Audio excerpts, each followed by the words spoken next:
इस वक्त की बड़ी खबर, कांग्रेस नेता राहुल गांधी ने भारत की विकास दर को लेकर केंद्र सरकार पर हमला बोला है। राहुल गांधी ने ट्वीट कर लिखा, भारत की जीडीपी ग्रोथ रेट 2 साल से सबसे नीचे 5.4% पर आ गई है।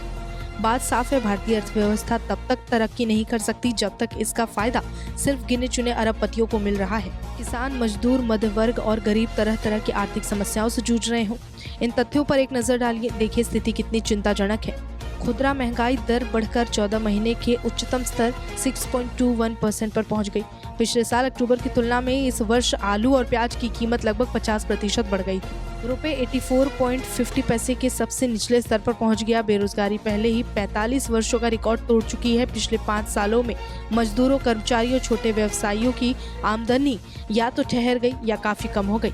आमदनी कम होने से मांग में भी कमी आई। 10 लाख से कम कीमत वाले कारों की बिक्री में हिस्सेदारी घटकर 50% पर कम हो गई है, जो 2018-19 में 80% थी।